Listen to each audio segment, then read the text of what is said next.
I don't think Bill Maher's a fascist. I think that, like Joe Rogan and other sort of comedian people who have talk shows for some reason, appealing to sort of the centrist, lumpen masses, he just enables a lot of fascist talk. Problematic, especially these days.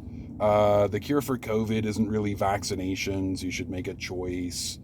And we should just get back to real life, ignore the risk. If you don't want COVID, you have to get thin. Go to the gym, work out, you fat slob. He doesn't understand that fat isn't really an individual choice. It's much more of an individual choice if you're a millionaire with a successful once a week magazine program. But for the rest of us, we're surrounded by environmental pressures, and we're encased in this society that we live in.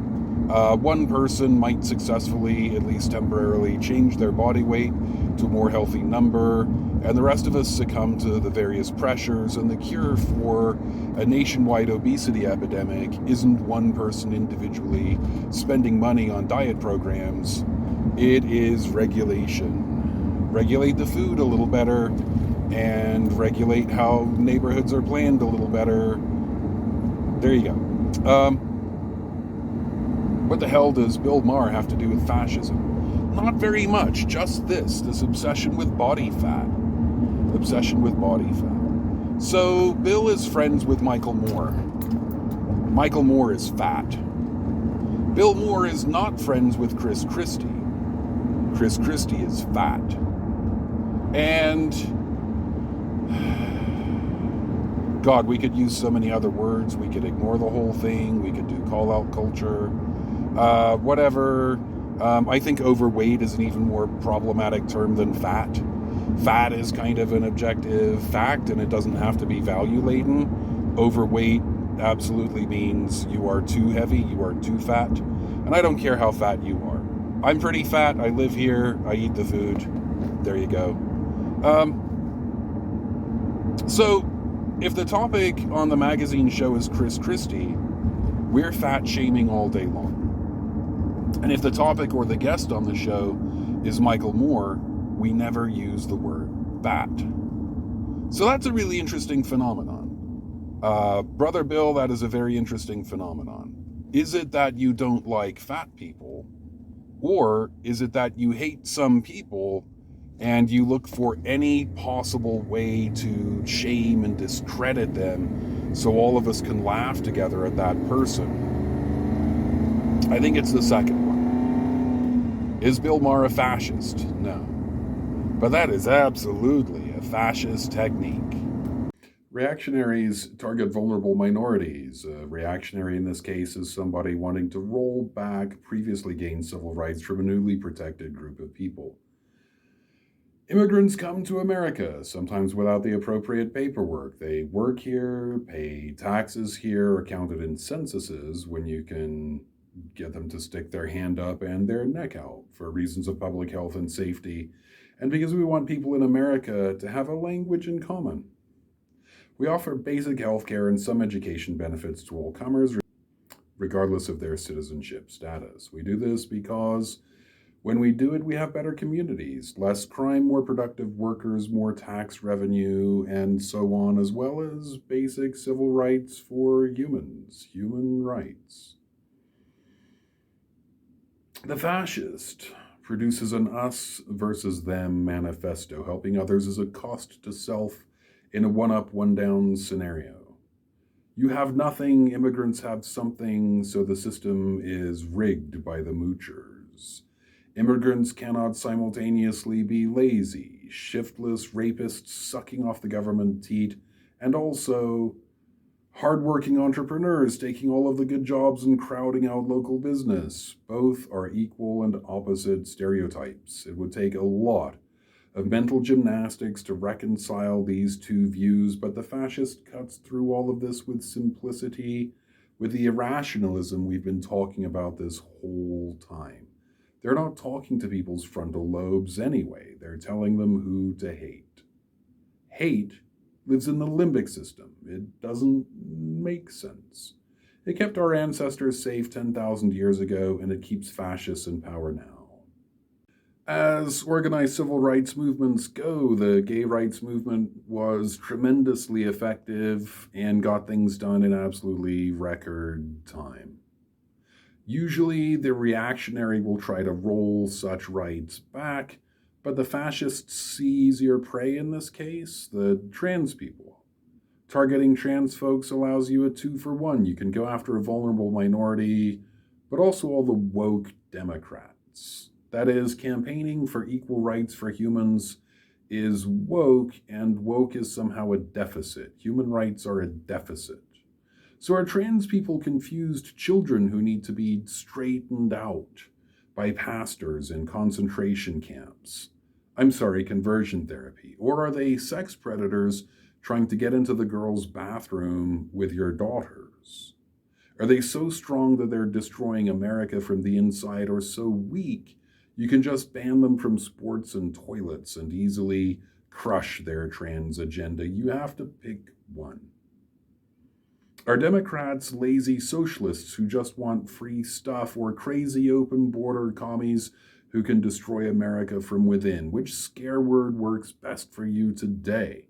Are they weak and feckless and capable of getting anything together? Because Trump touted infrastructure once a week but signed almost no meaningful laws. He picked conservative judges, signed some tax cuts, and stopped any other work from being done. Biden's team got infrastructure done, signed into law. It was messy because making the sausage is messy. It always is. The only real impediment to Democrats getting work done, though, is Republicans refusing to participate in the democratic process. Why does Joe Manchin have so much power? Because of the tiniest, slimmest 50-50 majority in Congress, House 50-50 majority, because you control the speaker and you get the tiebreaker vote.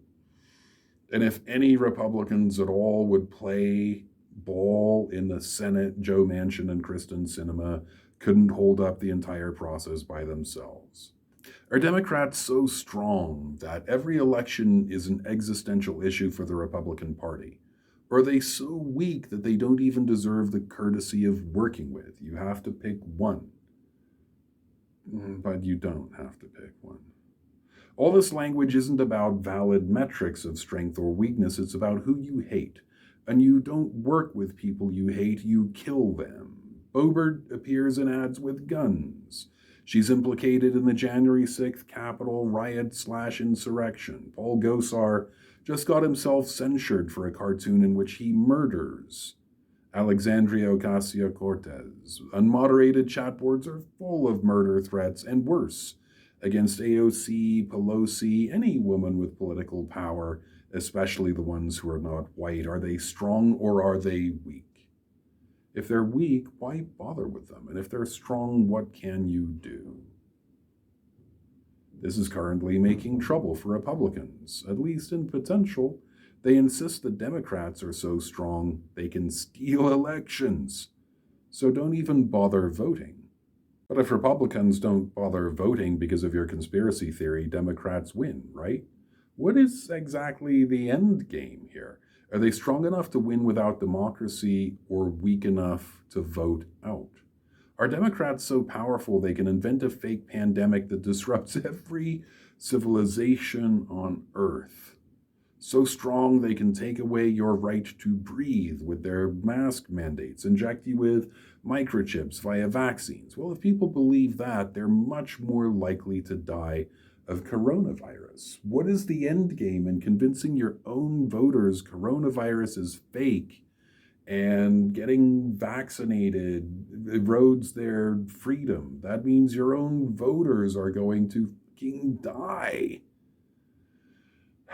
Is God itself strong or weak? Is it so weak it could be threatened by atheists doing science and saying true things, or so strong it can protect you from coronavirus if you go to church with no masks on? Well, churchgoers have a higher rate of COVID infection, and being the unvaxxed populations, higher death rates too. We're back to this. In-groups need out-groups. Bullies are most often the popular kids, reinforcing their authority by singling out some helpless loner for arbitrary reasons. Rosie O'Donnell? What the hell does Rosie O'Donnell matter to the conservative movement one way or another? Is she a symbol for something? Some great threat to democracy? A helpless nobody? Somebody in between? No, she's just an object. She's an object for hate that unifies haters for irrational reasons.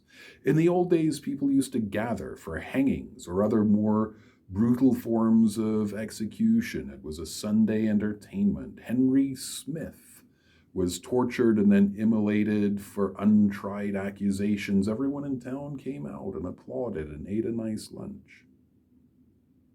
We, the people, love to see those bad ones, the outsiders, the faceless other getting their just desserts. The bloodier, the less wholesome, the better. That's why the Trump team invested in the idea that Mexicans are MS-13 rapists in league somehow with the Taliban, and every day produced propaganda touting isolated cases independent of the statistical evidence. The first thing fascists do is scapegoat a vulnerable minority. Say they're the reason we're failing, say they're taking everything, cutting in line, and then propose a simple solution, a final solution. One that ultimately works in the end, because the enemies you're talking about were always weak. They were always the vulnerable people.